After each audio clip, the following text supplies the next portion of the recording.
Shalom Adonai, que a paz de Cristo esteja sobre a minha e a sua vida, né? Vamos continuação da aula de Cristologia, estudo sobre Cristo, ou tratado sobre Cristo, aula de número 2, né? Aquele que vos fala é o pastor Jorge Henrique Novick, pastor e reitor do Instituto Teológico Ágape e Cultura Cristã, pastor presidente da Convenção Evangélica Brasileira Ágape. Estamos aqui nessa unidade de fé para falar a respeito da pessoa de Cristo, para falar a respeito de Cristologia, né? Aleluia. Vamos entrar aqui na lição de número 2, né? Antes de entrar na mesma, nós vamos falar algo aqui que nós estamos falando, né? Já a respeito de Cristologia, a data aproximadamente do seu nascimento. Muitos titulam como dia 24 para o dia 25, mas base de historiadores, arqueólogos, doutores em teologia e com confirmação na Bíblia Sagrada, né? Vai dizer que na época de 25 de dezembro era geada de Belém, com uma temperatura máxima de 0 grau, como permanecia o texto. Portanto, segundo este conceito, não deveria haver nem pastores, nem rebanho, nem vigílias da noite. Como um pastor ou rebanho vai ficar, né, com essa temperatura de 0, né? Mas, por nota do Talmud, segundo naquela região, o rebanho era levado para o campo em março e recolhido no princípio de novembro. Então aí deixa uma outra menção sobre o nascimento de Cristo, né? Entre março, abril, novembro, né? E segundo informações de escritores contemporâneos, no princípio do século III depois de Cristo, alguns círculos de igreja cristã celebravam o aniversário natalino de Jesus Cristo em 6 de janeiro. Né? E uma outra informação também nos diz que naqueles dias os animais eram nascidos no dia 14 de abril. E à tarde era sancionado, segundo diz, os aceitos pela fé do povo eleito. Narrativa do Cordeiro Pascual mencionado em Êxodo 12 e outras passagens similares, somente um ano depois que aquele animal deveria ser morto. Isso é tarde. Isso queria dizer que o animal morreria no seu aniversário. Com base nessas informações, tanto biblicamente, paralelamente, os estudiosos são opiniões que o nosso Senhor tem nascido no dia 14, né, do mês de abril, porque naquela data, naquele ano, era 0, né, graus, por causa do milênio, a história da criação. Entretanto, mesmo havendo estas opiniões diversificadas na fé, não sofre nenhum abalo quanto essa data, visto que toda a nossa confiança se fundamentada na pessoa, na vida, da morte, na ressurreição do nosso Senhor e Salvador Jesus Cristo, ou mais são especulações, né? Então nós vamos entrar aqui no aspecto natural, aspectos naturais de Cristo. Jesus Cristo nasceu, a sua mãe, ali Maria, gerou dentro do seu ventre, 9 meses, né? O ministério de Jesus Cristo aqui na terra foi um ministério de 3 anos e meio, parecido com o ministério do seu primo João, aquele que preparou o caminho para Jesus Cristo, né? A palavra de Deus vai dizer, aleluia, vai nos ensinar que Cristo tinha 6 aspectos naturais. Deus tinha Jesus tinha aspecto natural, físico, mental, social, espiritual, intelecto. E o seu desenvolvimento moral. Nós podemos provar tudo baseado na Bíblia. Na Bíblia Sagrada. A Bíblia Sagrada tem resposta para mim e para você. A Bíblia Sagrada é o livro mais lido no mundo inteiro, né? A Bíblia vem de Bíblios, biblioteca, vários livros que compõem a Bíblia Sagrada, né? Ela tem 66 livros, né? E em Lucas, Dr. Lucas, é aquele moço que andou com Paulo, apóstolo Paulo, aprendeu, cuidou de Paulo, mas também aprendeu ali os pés de Paulo, né? Lucas, capítulo 2, verso 52, o seu desenvolvimento moral, né? E crescia Jesus em sabedoria, em estatura, em graça, conforme os homens. Então nós vimos que ele crescia, seu aspecto moral, né? Como os homens. O seu crescimento físico, também vai dizer em Lucas 22, 52, sobre o aspecto físico. E crescia Jesus, né, em sabedoria, em estatura, seu corpo físico, né? Aleluia. Primeira referência. Segunda e terceira referência para o meu e o teu conhecimento. E aconteceu por 3 dias. Louvado seja o nome do Senhor. E terminando aqueles dias, de acordo com a lei mosaica, 7 dias, já aproximando dele. As Escrituras não informam por quanto tempo Jesus e os seus pais permaneceram no Egito. No entanto, antes dos 11 anos, aconteceu um congresso. Jesus pregava para os doutores, para os homens sábios. Uma coisa bonita e gostosa é ver Jesus falar. A palavra de Deus vai falar quando os discípulos saíam do caminho de Emaús. Falava assim, quando ele falava, eu sentia o arder no meu coração. Uma coisa é o homem falar, outra coisa é Jesus falar. Louvado seja o nome do Senhor. Então nós falamos da moral, nós falamos referências do seu crescimento físico, nós também vamos falar referência do seu desenvolvimento mental. E vai dizer em Lucas 2:52, e crescia em sabedoria. Jesus era 100% homem e 100% Deus.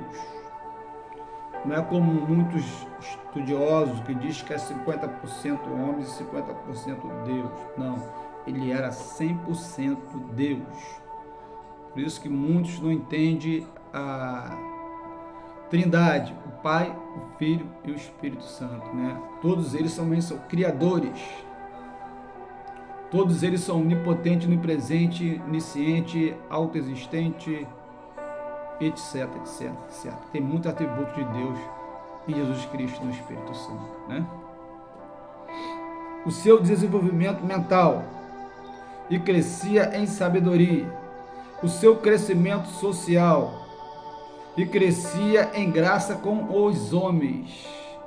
Jesus se associava aos homens, Jesus se sentava no meio dos beberrões, né? Jesus passava, se alimentava com uma grande multidão. E muitos criticavam, os fariseus, doutores da lei mosaica, né? Saduceus, né? Aqueles homens que,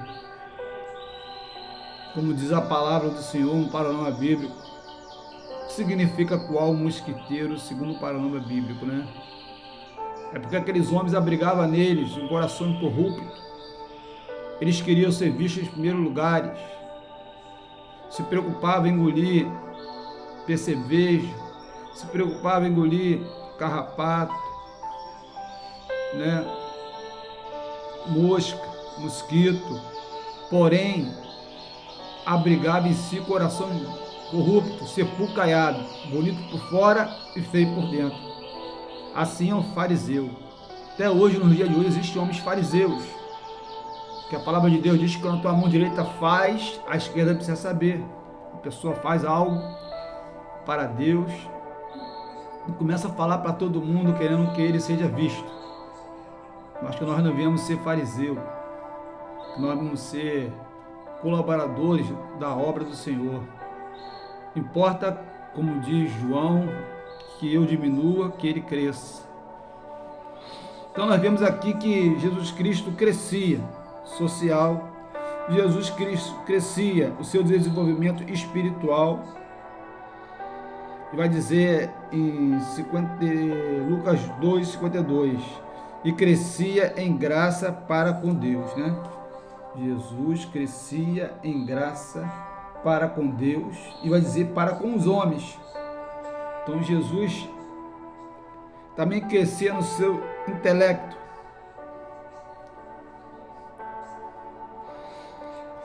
Vai dizer na palavra do Senhor, em Lucas capítulo 2, versos 46 e 47. E aconteceu que por 3 dias acharam no templo assentado um menino.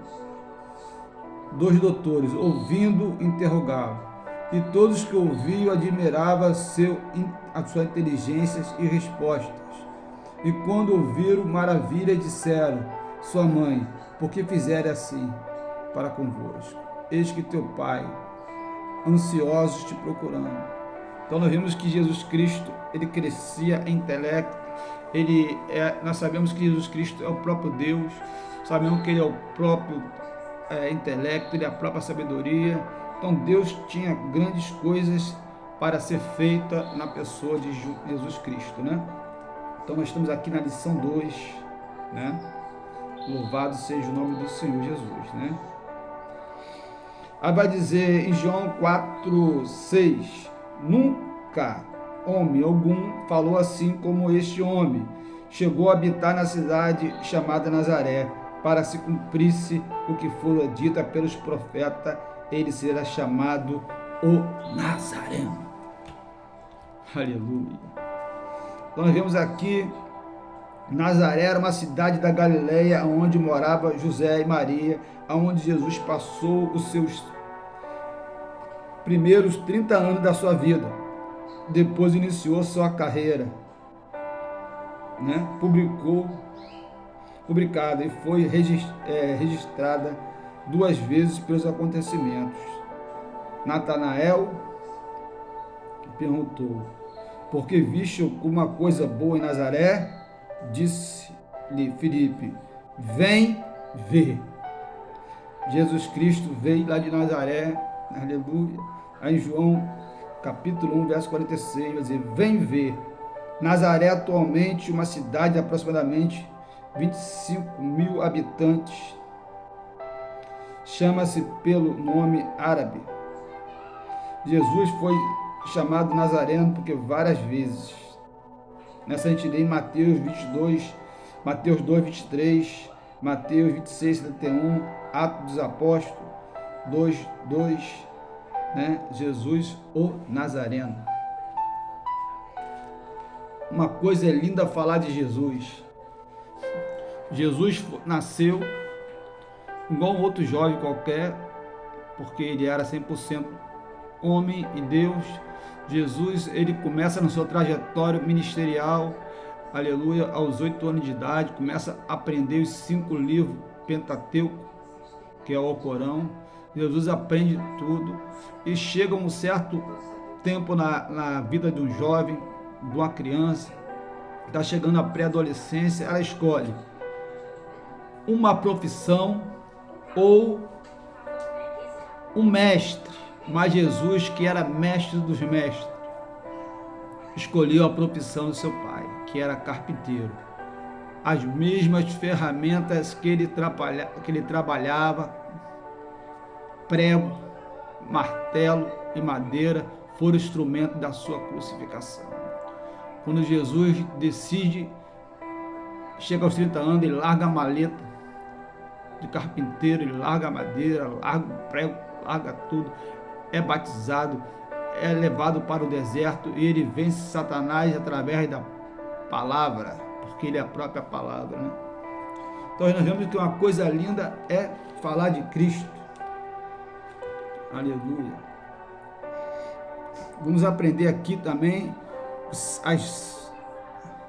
a sua natureza de Cristo, né? Louvado seja o nome do Senhor.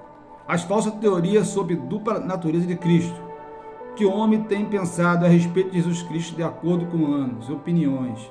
Veremos algumas teorias. Os arianos eram seguidores de Ario, um presbítero da Alexandria do Egito, a final do século II depois de Cristo, né? Tinha vários conhecimentos, várias formas de pensar, né? A pessoa que vai obter os nossos livros vai poder ver com mais clareza, porque para que o livro não possa ficar muito, o vídeo muito longo, né? E ouvia muitas pessoas querendo falar sobre as falsas teorias, sobre desfazer, né? Tem muitos que dizem que Jesus Cristo foi somente um profeta, que Jesus Cristo foi um homem comum, como um de nós, né? Até algumas seitas quer falar que Jesus foi uma tipologia de João Batista. Não pode ser uma tipologia que eles têm a mesma idade, né? Nem antistipo. Pode até ser porque João Batista nasceu dias antes de Jesus. Então, agnosticismo, panteísmo e outras seitas heresias, umas conhecidas pela gente como salão, não igreja, não culto como reunião, prega somente um Deus, Jeová Rei. Não crê no Pai, não crê no Filho, não crê no Espírito Santo, coloca o Espírito Santo somente como força ativa. Mas eu louvo a Deus que nós cremos sob base na Escritura Sagrada, né? A natureza de Cristo, divina. Pedro confirmou a natureza de Cristo, de Jesus, quando disse, Mateus 16,16, Tu és filho de Cristo, Tu és Cristo, o Filho do Deus vivo. Essa declaração repete diversas vezes no Evangelho, exemplo, precisarem o poder de Cristo, controlador, mas os discípulos adoravam e exclamavam, verdadeiramente tu és filho de Deus, Mateus 14,33. O próprio Jesus afirmou ao declarar, quem vê a mim, vê o Pai, João 14,19. Eu e o Pai somos um só, João 10,30. Aleluia. Jesus, a sua natureza divina. Alguns exemplos abaixo. Jesus, ele é onisciente, ele pode ler o seu pensamento, ele é eternidade, ele é eterno. Jesus, ele é onisciente, onipotente, onipresente, autoexistente. Jesus é tudo, e nós sem ele somos nada, né? A natureza humana de Cristo. Mateus 4,2, teve fome. João 19,6, teve sede. Teve cansaço, João 4,6. Teve tristeza, Jesus chorou. João 11,35, né? Muitos falam que a menor passagem é Jesus chorou. Eu defendo que é não matarás, tem menos letras. Tem pessoas que podem achar outra Bíblia com outra tradução, achando até outros versículos menores, mas o que eu aprendi até o dia de hoje, que o menor versículo não é Jesus chorou, é não matarás, né? Como homem, ele teve fome, teve sede, cansou, chorou e teve agonia na cruz, né? Como Cristo, eu sou o pão vivo que desceu do céu. João 6,35. Eu sou a água viva. Eu enxugo as tuas lágrimas, né? Ele é a nossa alegria. Então nós vemos aqui que Jesus Cristo, aleluia, é o único que pode mudar a minha, a tua história. Você possa se inscrever no nosso canal, adquirir nossos livros físicos, né? Até mesmo ouvir os vídeos e entrar em contato para que nós também enviamos o seu certificado de básico em teologia. Nós vamos ficar por aqui, são 2 a 3 aulas de vídeo resumidamente. Depois você vai adquirir o livro físico conosco. Somos aqui do Rio de Janeiro, né? Convenção Evangélica Brasileira, Ágape, Instituto Teológico Ágape e Cultura Cristã, né? Pastor Jorge Henrique Novick é o servo que vos fala. Estamos aqui para te servir. Entre em contato conosco, né? Nosso telefone é prefixo 21 986 19 47 20. Venha fazer parte dessa convenção, fazer parte do curso teológico, de capelania. Juntos somos mais fortes, pastor, pastora. Estamos aqui para ajudar e reconhecer o ministério pastoral de cada um de vós e preparar obreiros para a seara do mestre, né? Mais uma vez, shalom.